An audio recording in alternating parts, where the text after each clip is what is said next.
좀 이상한 것 같아요. 자기가 깨서 생각해 보니까. 그래서 그 사람이 그날은 친구는 술을 먹고 자기는 술을 먹지 않고 보니까 자기 부인이 술상을 차려서 그렇게 하는 걸 알았는데, 그날부터 이 사람이 교회에 나와서 통에 자복하고 울고. 여러분, 그때까지 그 가정은 피지를 못하는 거야. 피지를 않아. 경제가 피지를 않아. 근데 그 사람이요, 나중에 예수를 잘 믿고 장로가 됐답니다. 그리고 술을 많이 먹고 이제 몸이 그랬으니까, 죄도 지은 게 많으니까 병이 드는 건 당연하죠. 그 사람이 예수를 믿고 돌아왔는데도 집이 안 펴져. 나는 요즘에 그 집을 생각해봐. 그 죄의 보응입니다. 그 사람이 돌아와서 하나님 앞에 통에 자복했지만 보응이라는 걸 치러야 되는 거야. 죽었어요. 장모님은 죽었습니다. 그런데 하나님이 그 복을 누구에게 줬느냐? 아이들에게 줬어. 그래가지고 아이들이 공부를 못했는데 하나님이 역사하시니까 여차해서 그 아이들이 취직을 하고 해서 나중에 간신히 그 집이 그 판자촌에서 나와가지고 이사. 나는 이런 간증을 찐하게 들었어요, 제가 옛날에.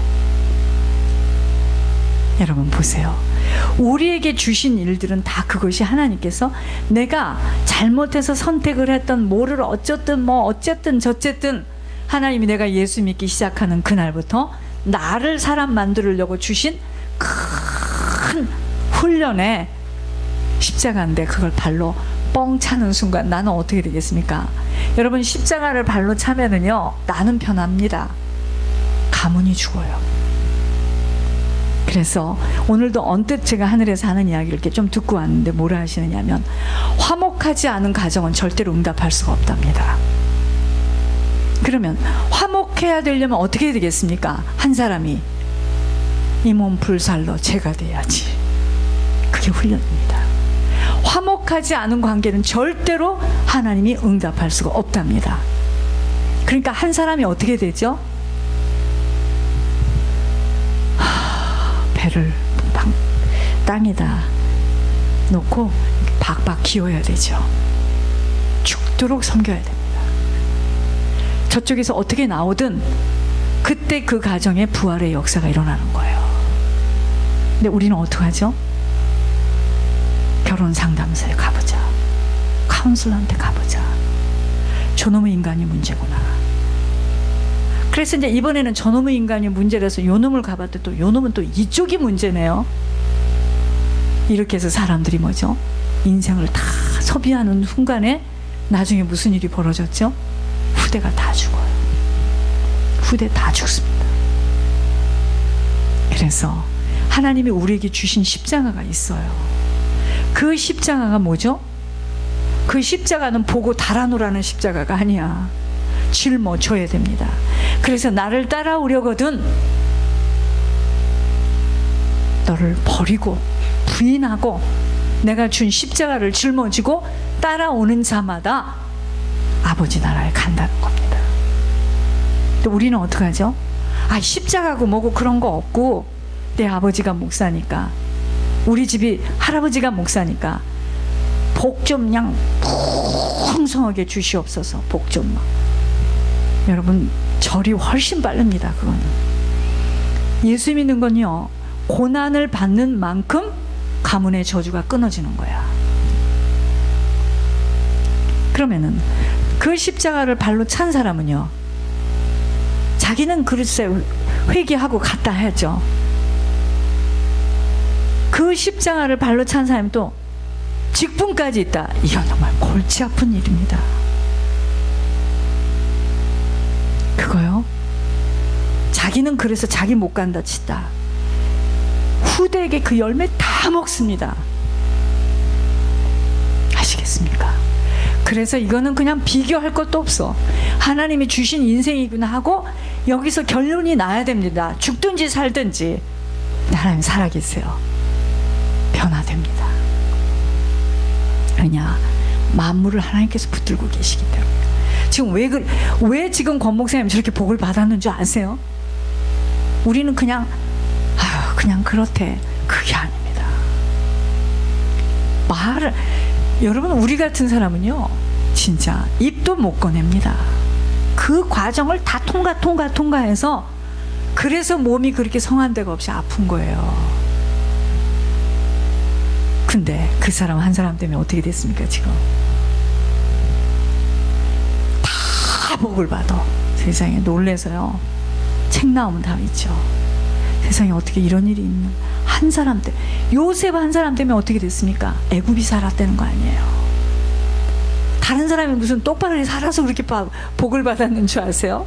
요셉 때문입니다. 그걸 하나님께서 지금 우리에게 말씀하시는 거예요. 나만 똑바로 쓰면 하나님 눈에 들어가야 돼. 여러분 사람 눈이 아니에요. 하나님 눈에 들어가면 주의 종 눈에 들어갑니다. 그거 하시려고 하나님이 우리를 이렇게 모질게 훈련하시는 거예요. 그럼 저는 뭡니까? 많이 너덜너덜하게 훈련을 받아봤기 때문에 너 좀 한번 가서 팔아봐, 물건 좀, 이렇게 해서 지금 세워놓은 겁니다. 나는 그 훈련이 끝난 줄 알았더니 엄마야 세상에 또 다른 훈련이야. 이건 이제 생명길로 들어가는 완주하는 훈련이기 때문에 이거는 여러분 분명히 말씀드릴게요. 주님 외에는 다 놔야 됩니다. 그때 이 모든 것들을 다 얻게 되는 것입니다. 여러분 불신앙으로 불순종한 것에 대해서는 반드시 대가를 치러야 하는 영적 법칙이 있다는 거 잊어서 안 됩니다. 그래서 조심조심 바르게 가도록 애쓰는 것입니다. 여러분 제가 여러분들이 불순종들을 선택하며 무섭게 자신들 뜻대로 행하는 모습들을 보면서 오금이 저려오는 것이 바로 훗날에 어떤 고통을 받게 된다는 걸 저는 너무 잘 알아요. 그래서 그렇게 무섭게 맞고 순서도 없고 예의도 없고 아무것도 안 보이는 겁니다. 왜냐하면 그건 내어준, 그렇게 말을 고백하고 믿지 않고 그렇게 그런 식으로 한 발자국만 갔다, 이건 그냥 사단이 확 잡습니다. 사단의 입구를 알기 때문에 그러는 거예요. 여러분 우리가 사람이 지금 웅덩이에 빠졌는데 있잖아요. 나는 저쪽 동쪽에서 왔는데 도대체 당신은 어떻게 해서 그쪽에 빠졌습니까? 이 사람은 지금 늪으로 빠지는데 어떻게 해야 됩니까? 으악 하고 그 사람을 일단 잡아 끌어야 되겠죠? 그 마음이다 이 말이에요. 우리가 지은 죄가에 대해서는요 반드시 어떤 모습으로든 치러야 한다는 것입니다. 음란의 죄를 지었다면 음란의 영이 후대에게 쓴뿌리로 내려가는 것이고, 하나님의 것을 도둑질을 하였다면 재앙이라는 열매를 맺어야 한만이 아닌 후대가 받는 저주의 유산이 있다는 것 알아야 하는데, 죄에 대해서 지적해주지 않게 물 마시듯이 죄를 짓고 살아가는 거예요.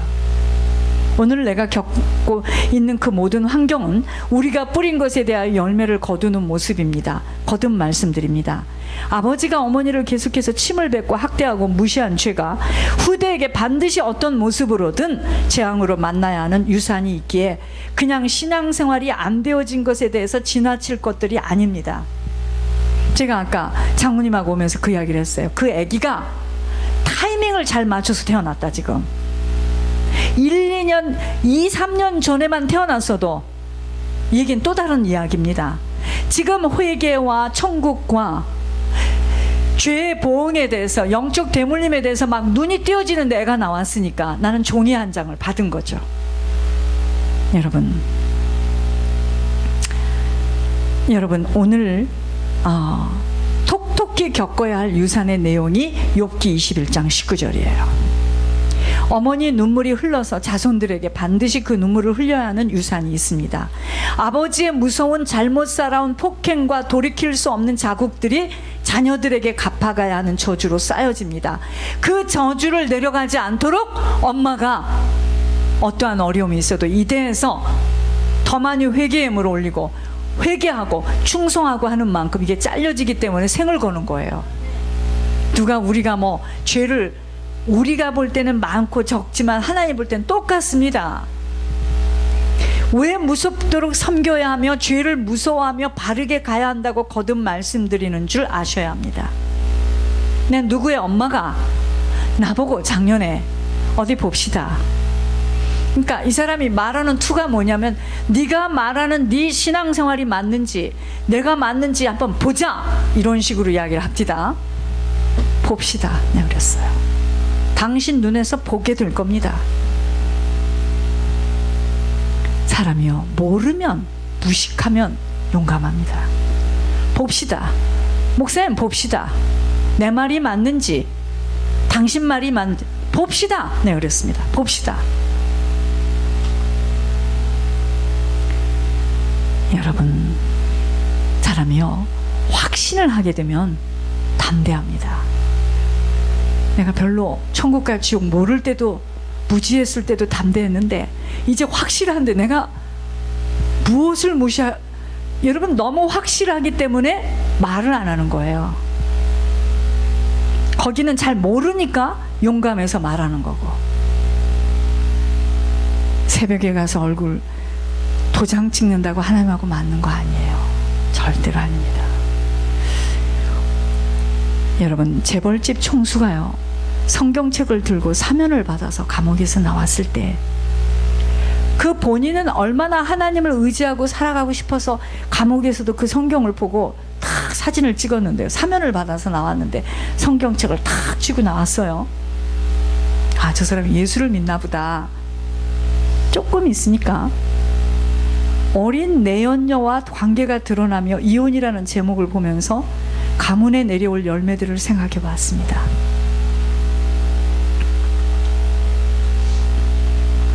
재벌 총수니까, 응? 공부도 많이 했고, 응? 돈도 많고, 이혼이라는 걸 할 만한 이유가 다 있으니까 그러겠죠. 그러나 그 자녀들에게 내려올 걸 생각을 해봤습니다. 저는 이걸 교회에서 집어주지 않았고 목사님이 알려주지 못하기 때문에 그냥 내가 돈 있고 능력 있고 저 여자가 저렇게 무섭게 귀신처럼 나오니까 나는 나긋나긋한 젊은 여자야고 애도 낳았으니까 살아보겠다 하는 걸 누가 무슨 말을 하겠습니까? 근데 그 사람이 가고 난 후에 그 가정의 가문의 자녀가 받을 유산은 그걸 누가 집어줘야 됩니까? 영적인 지도자가 집어줘야 됩니다. 이혼을 한다 안 한다라는 말이 아니에요. 이혼을 꼭 안 하는 것이 다 답도 아니야. 그런 말이 아닙니다. 하나님이 나에게 주신 것을 내가 얼마만큼 그걸 인내하고 그 십자가를 짊어지고 가냐 이거예요. 남도 돕는데, 그렇잖아요. 여러분, 우리가 노숙자를 도우면 우리는 그 사람하고 아무 관계가 없으니까 이렇게 주니까 얼마나 쉽습니까? 나 그 노숙자 데리고 살으라면 이제 문제야, 우리는. 그렇죠? 우린 지금의 모습 속에서 가졌다 못 가졌다 하지만 남기고 가야 할 유산의 내용에 대해서는 깜깜무지의 자세들이 되면 안 돼요. 남기고 갈 게 있어요. 후대들을 꼭 기억해야 하며 그들이 받을 고난과 재앙을 감안하여 어떻게 살아가야 할지 심사숙고해야 합니다. 어떤 이유가 되었든 간에 어머니가 살아있는데 아버지가 다른 여자와 결혼하여 살아가는 그 가문에 받을 유산은 이혼이라는 제목입니다. 유산은 잘 살았다 못 살았다로 나오는 제목들이 아니라 성품과 체질로 나타나는 운명으로 점철되기에 조상이 어떤 자세로 어떻게 살았는지에 따라 혈액을 타고 내려와서 사단이 자리 잡고 있는 성품으로 성향으로 살아가게 되는 문제입니다. 너무 무서운 이야기예요. 그래서 이혼을 그렇게 쉽게 말해서도 안 되고, 그렇죠?